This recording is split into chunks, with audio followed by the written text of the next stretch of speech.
My niece filed a police report against me, but when I found out her mom set it up, I was even more shocked. My name is Rachel, and I'm 37 years old. If there's one thing everyone who knows me can attest to, it's how fiercely I hold on to my family. It's not just a virtue. It's a compass that has directed my entire life. I was raised in a close-knit family where the unspoken rule was that we leaned on each other, no matter the storm.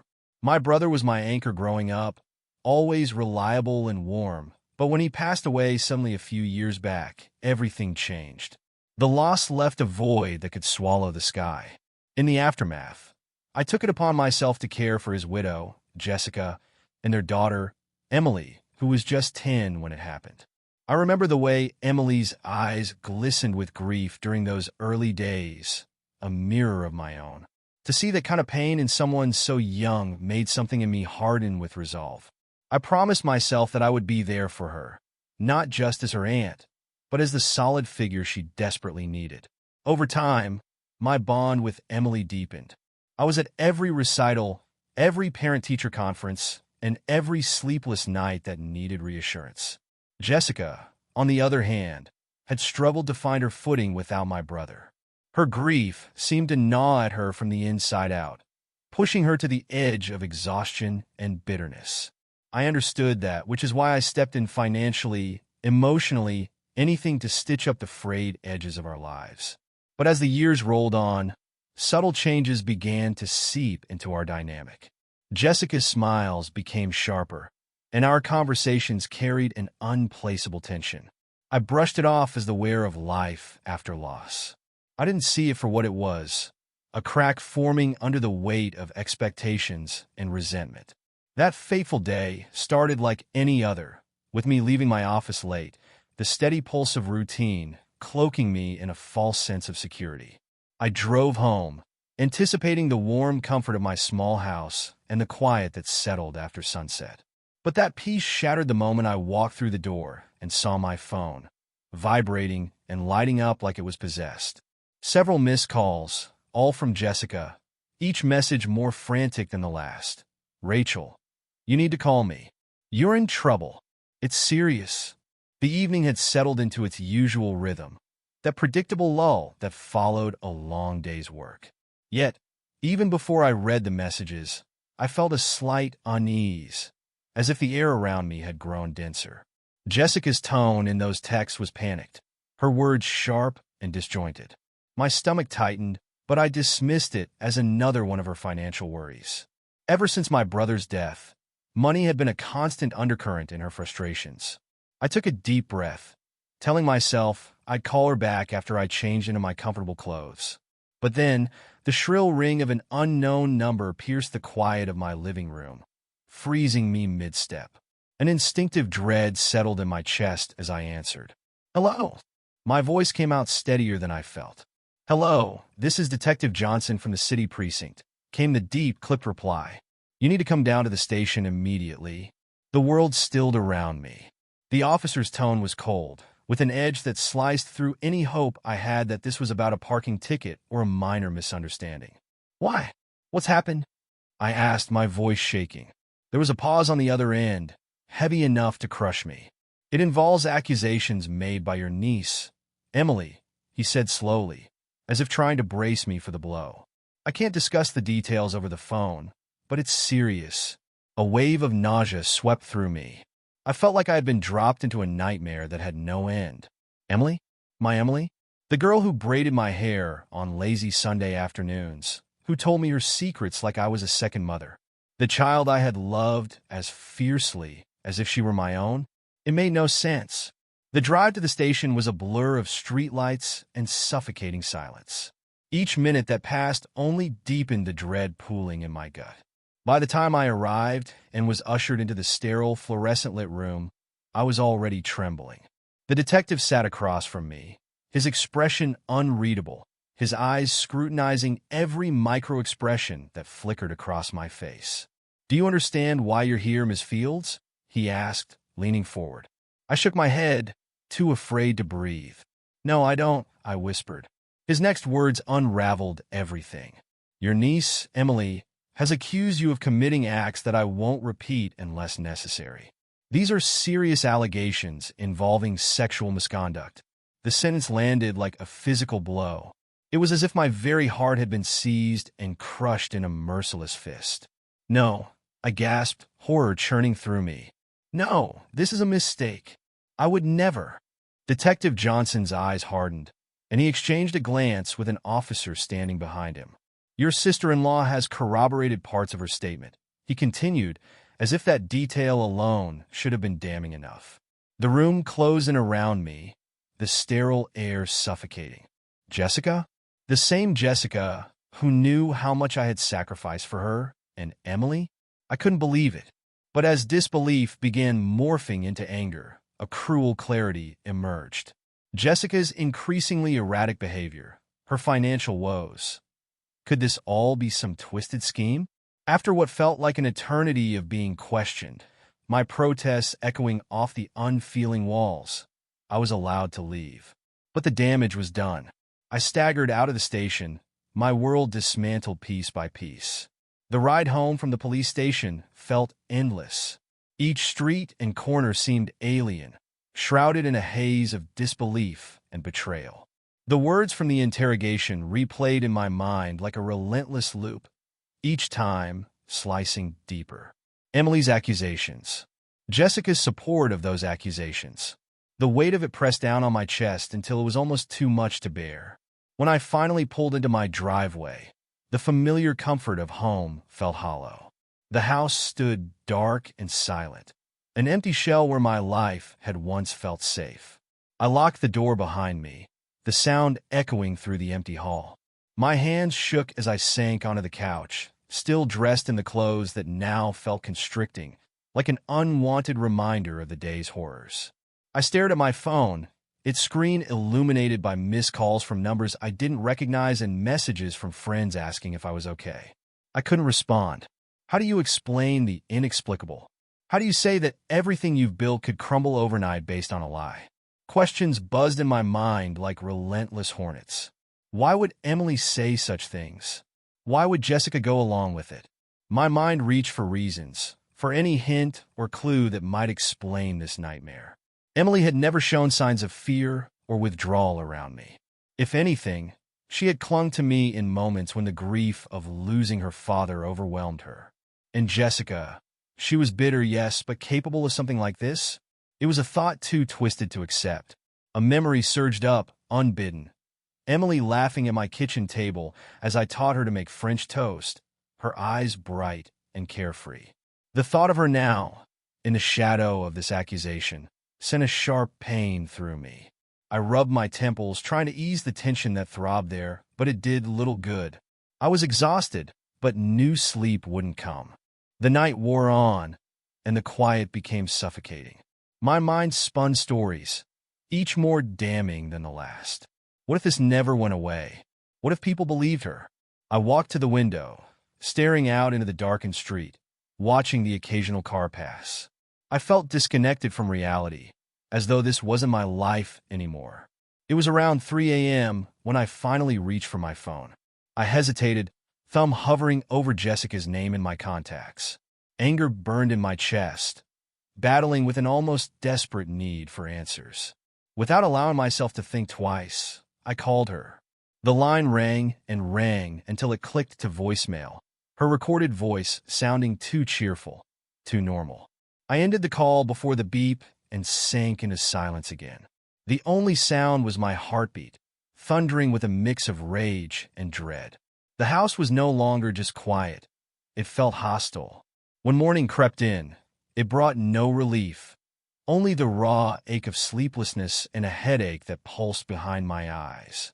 I forced myself to get up, the stiffness in my body a reminder of the hours I'd spent hunched on the couch, staring into nothing.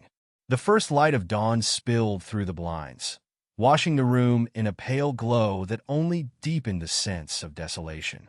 I shuffled into the kitchen, the clatter of the kettle snapping me out of my daze for a moment.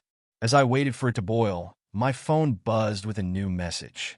The sight of Jessica's name lit up on the screen, cold and stark, made my chest tighten.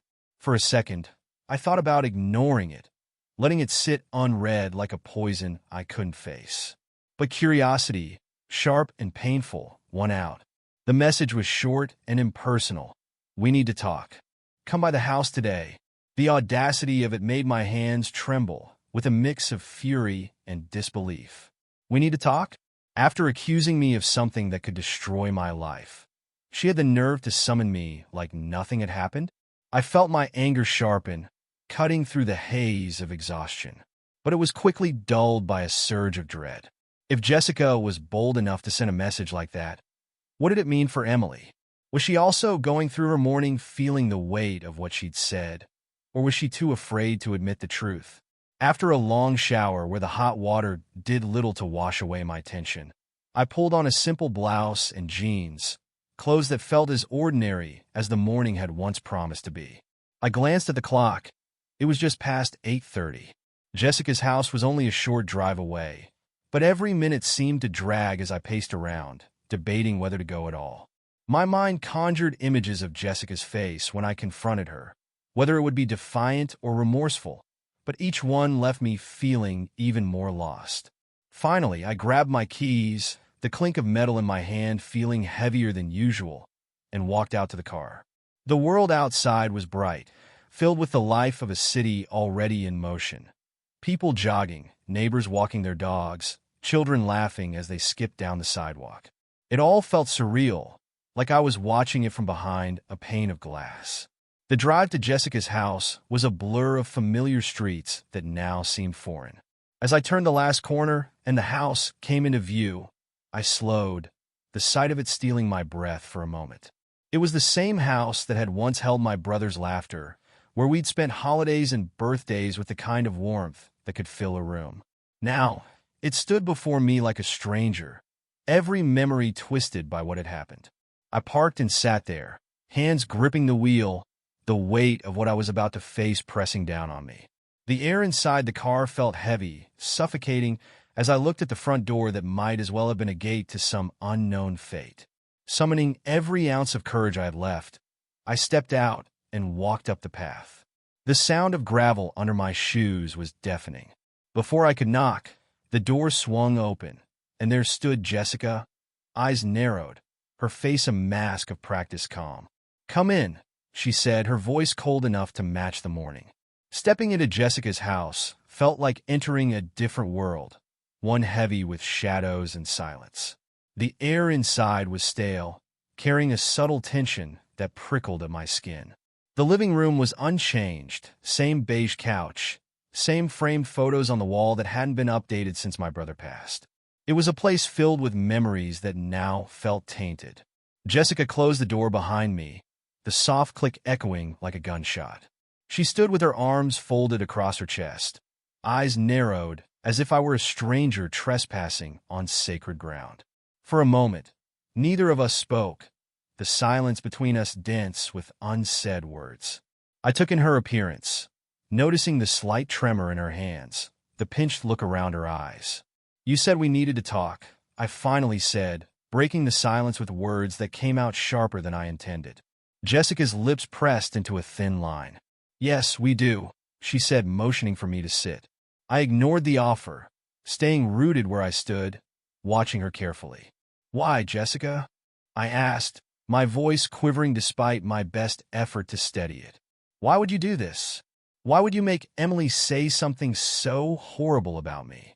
For a second, something flickered in her eyes, regret, perhaps, but it vanished as quickly as it came. She sighed, a sound that came out more weary than remorseful. "Rachel, you don't understand what it's been like since Michael died. The bills, the debt. It's all been too much." My heart clenched at the mention of my brother's name, the ghost of him seeming to linger in the room. "I've been helping, Jess. You know that. Why take it this far? Why drag Emily into it?" Jessica's eyes hardened, any trace of softness gone. "Because what you did wasn't enough." Her voice cracked, the mask slipping to reveal the desperation beneath. "A couple hundred here, and there doesn't cover what we need. You've never had to know that kind of fear, Rachel. You don't know what it's like to face losing everything." My pulse quickened with anger. "So you thought accusing me of something so vile was the answer. Do you know what that could have done to Emily? To me? She looked away, her jaw tightening. The silence stretched, growing heavier with each passing second. I didn't think it would go this far, she finally whispered, more to herself than to me. A sudden noise made us both jump. Emily was standing at the edge of the hallway, half hidden behind the wall. Her eyes were wide, a mix of fear and guilt swirling in them. She must have heard everything. My chest ached seeing her there, the girl I had protected, now caught in a mess not of her making but forced upon her. Emily, I started, my voice softening, but Jessica stepped in between us, blocking my view. Go to your room, she snapped at her daughter.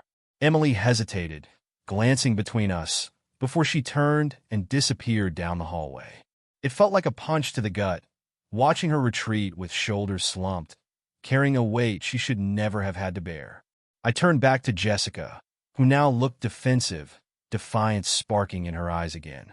You crossed a line that I can't forgive, I said, my voice firm despite the tremble in my hands. I'm not letting this go. Jessica's gaze turned cold, and for the first time, I saw her not as the grieving widow of my brother, but as a woman desperate enough to destroy the people around her to save herself. I parked and sat there, hands gripping the wheel, the weight of what I was about to face.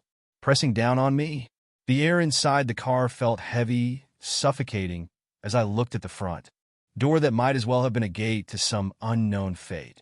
Summoning every ounce of courage I had left, I stepped out and walked up the path. The sound of gravel under my shoes was deafening. Before I could knock, the door swung open, and there stood Jessica, eyes narrowed, her face a mask of practiced calm.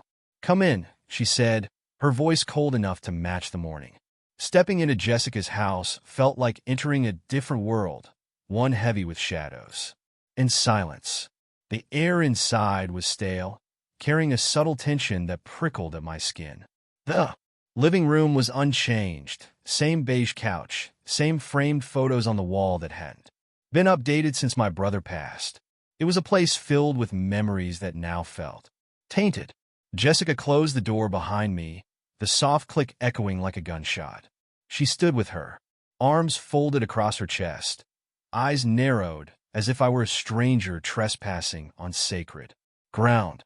For a moment, neither of us spoke, the silence between us dense with unsaid words.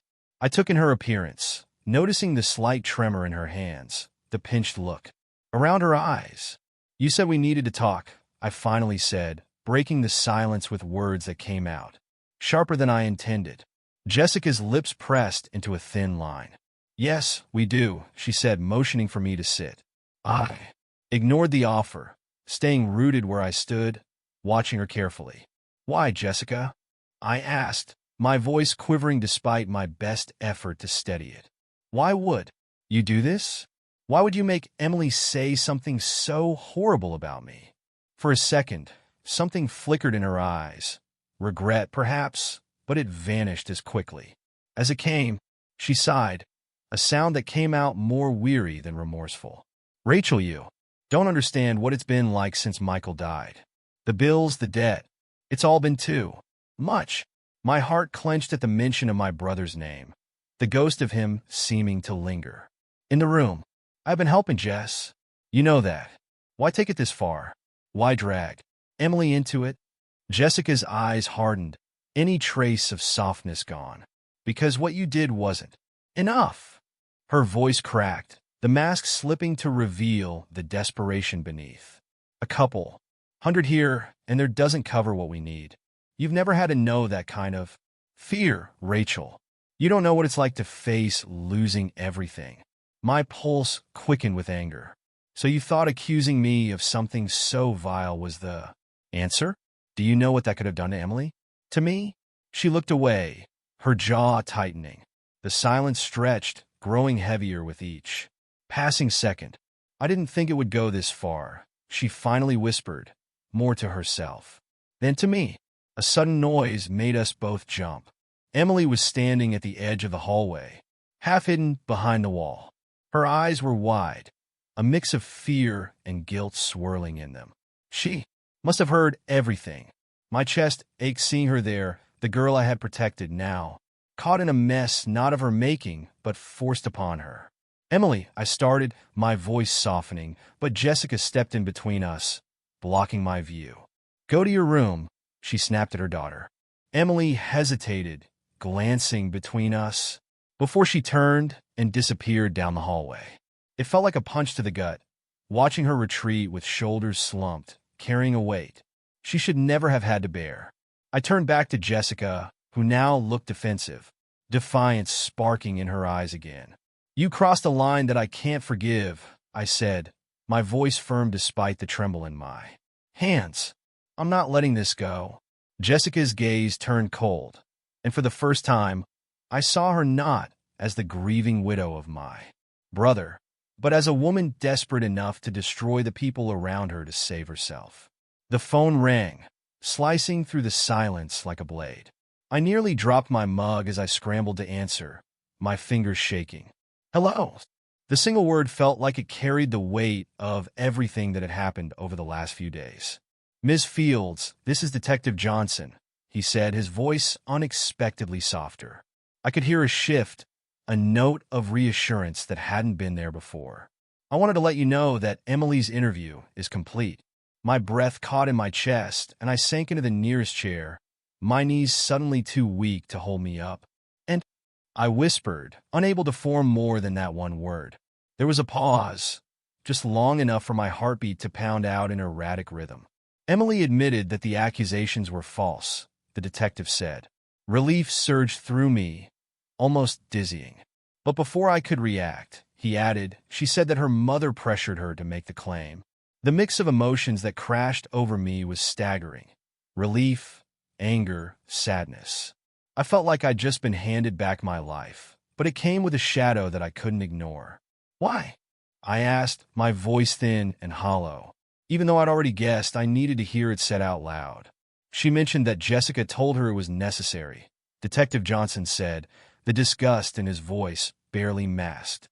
"Something about needing to get money and thinking this would pressure you into giving it." Tears stung my eyes as I listened, each word confirming my worst fears. Jessica had been desperate enough to use her own daughter, to turn her against me in the most damaging way possible. And Emily, sweet Emily, had been forced to carry that weight, torn between loyalty to her mother and the truth. "What happens now?" I asked, my voice trembling. The question lingered between us, filled with the implications of what Jessica's actions meant for Emily, for our fractured family. "We'll be moving forward with our investigation into Jessica's role in this," Detective Johnson said. "And I need you to know that Emily's welfare is our priority. We'll be coordinating with social services to ensure she's safe." Safe. The words settled over me, carrying a fragile hope that things could be made right, even if it was too late for certain repairs. "Thank you," I managed, tears spilling down my cheeks. "Thank you for telling me." After the call ended, I sat there in stunned silence, the weight of relief mixing with the simmering anger that had nowhere to go. Emily's confession meant that my name would be cleared, but the knowledge of why it had happened left a bitter taste in my mouth. I stood up, pacing the room as the reality of the situation sunk in. Jessica's betrayal was deeper than I could have ever imagined. She hadn't just hurt me. She had used her daughter, forced her into a position that could scar her for life. The rage inside me bubbled, fierce and unrelenting. But I couldn't allow it to consume me. There was still so much at stake. Emily needed me now more than ever. The day passed in a blur, each hour marked by calls from friends and colleagues who had heard whispers of the ordeal. I only responded with vague reassurances, too drained to explain what had happened. But beneath the exhaustion, there was a resolve building inside me, a determination that I couldn't let this end with just relief. Emily's fragile voice from the hallway still echoed in my ears, a haunting reminder of what she had been forced to endure. By late afternoon, I found myself sitting in my small, sunlit living room, a cup of cold coffee untouched on the table in front of me. The sunlight streaming through the window did little to warm me. I needed to see Emily, to let her know she wasn't alone, that this wouldn't define her. Before I could second-guess myself, I grabbed my keys and headed out the door, my heart thundering with the uncertainty of what lay ahead. The drive to Jessica's house was tense, each passing car and stoplight only amplifying the storm of emotions in my chest. Would Jessica still be home? Would Emily even want to see me? I had no answers, only the gnawing need to try. When I arrived, the house seemed unchanged, its white shutters and blue siding bathed in the soft glow of the late afternoon sun. But it no longer felt like the home that had once welcomed me with open arms. The air felt thick with memories that had soured, twisted by betrayal. I took a deep breath, my hands shaking as I knocked on the door. It opened a crack, and there stood Emily, her eyes puffy and red, the remnants of tears etched into her cheeks. She looked up at me, a mixture of relief and guilt shadowing her young face. My heart ached at the sight of her. "Rachel," she whispered, the sound barely more than a breath. "Hey, sweetheart," I said, forcing a small, reassuring smile as I fought the tightness in my throat. I wanted to gather her up in my arms, to tell her that everything would be okay, but I stayed where I was, letting her decide. Her lower lip quivered, and then she stepped forward, closing the space between us in an instant. She wrapped her arms around my waist, burying her face in my side. The dam inside me broke, and I held her close, my own tears falling silently. "I'm so sorry," she choked out, the words muffled against my shirt. "Sure, it's okay," I said, my voice shaking. "It's not your fault. None of this is your fault." We stood there for what felt like forever, the sounds of the neighborhood, the laughter of children playing, the rustle of leaves in the breeze, contrasting sharply with the heavy moment between us. I stroked her hair gently, trying to soothe both her and myself. From behind her, a door creaked, and I looked up to see Jessica standing at the end of the hallway, her face pale and set with a defiance that only fueled my anger. But I couldn't let her presence taint this moment. Emily's trust was fragile, and any confrontation would have to wait. "We'll talk later, Jessica," I said, my voice steady and laced with warning. She opened her mouth to respond, but seemed to think better of it, shrinking back into the shadows of the hallway. Emily looked up at me, eyes wide and searching. Am I going to be in trouble? The question broke my heart. I crouched down so we were eye level, cupping her face in my hands. "No, Emily, you're not in trouble. You did the right thing by telling the truth. That's what matters." Her eyes welled up again, and she nodded, some of the fear in her expression easing. It wasn't over, not by a long shot, but in that moment, I knew that whatever came next, I would fight for her just as fiercely as I would fight to put this betrayal behind us. As I left the house, I could still feel Emily's tiny arms wrapped around me, a reminder that there was so much at stake beyond my own pain. The sight of Jessica's cold, wary gaze from the hallway stayed with me too, and I knew that facing her again would be unavoidable. But not today. Today, I needed to be the protector Emily deserved, to be the adult who didn't let her down. Back at my house, I called a lawyer. I didn't know if pressing charges against Jessica would be enough to prevent her from doing more damage, but I needed to understand my options. The lawyer, a calm voice on the other end of the line, walked me through the legal possibilities. Fraud, coercion, emotional abuse. It all seemed too clinical, too removed from the raw reality of betrayal I was feeling. But hearing that there was something that could be done was enough to steady my resolve. The next day, the phone rang again, this time from social services. They wanted to follow up on Emily's well-being, now that the police were involved and Jessica's manipulations were becoming clearer. I felt a wave of relief knowing that someone else had taken notice, that there were people ready to step in if needed. I was in the middle of that call when the doorbell rang.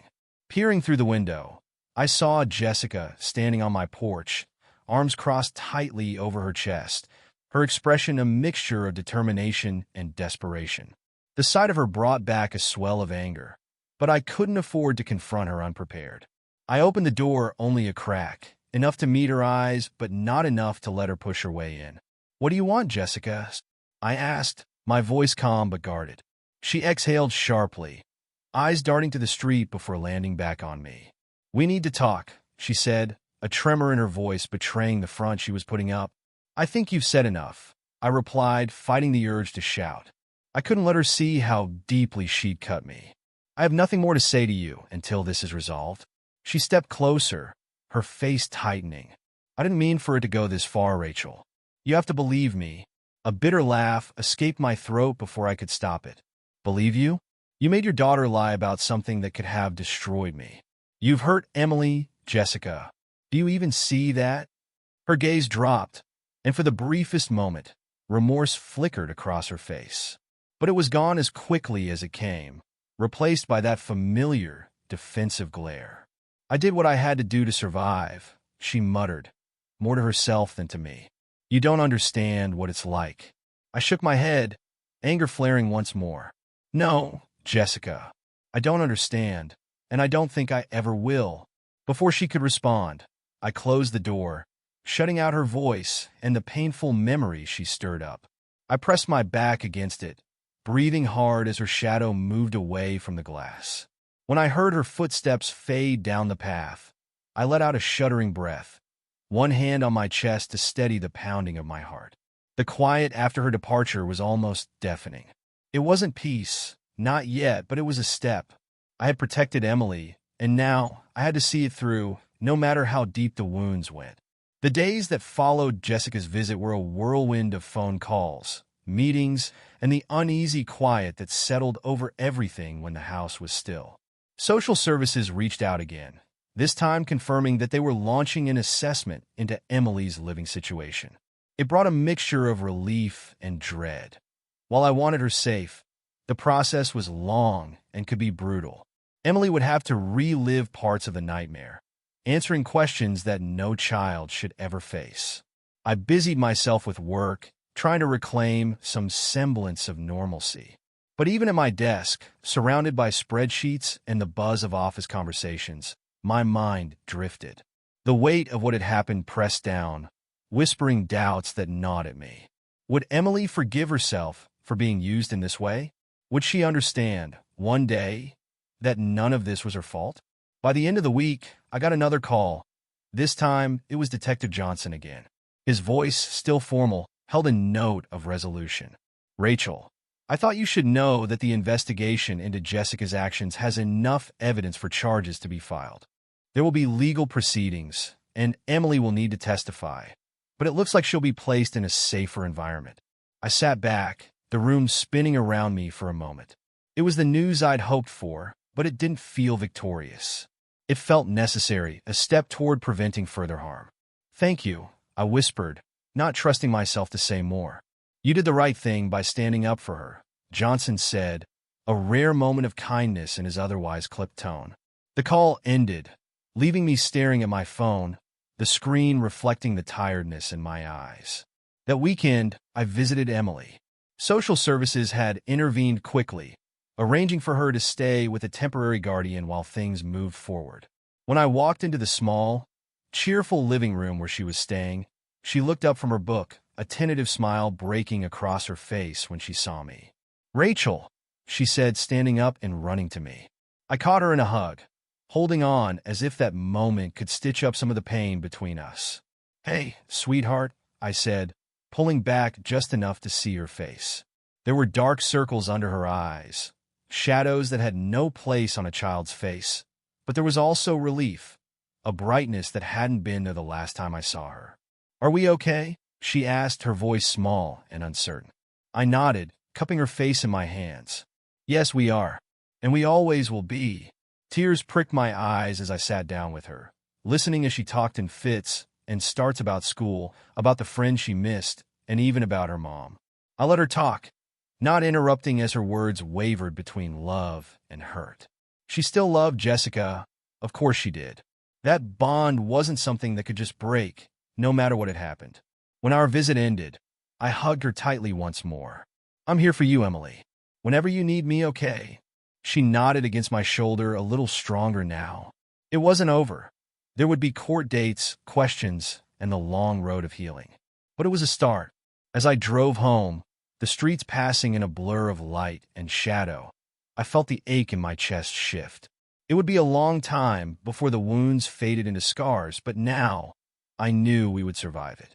Family was still sacred to me, but now I understood that loyalty had limits, and that protecting what truly mattered sometimes meant drawing lines, even when it hurt.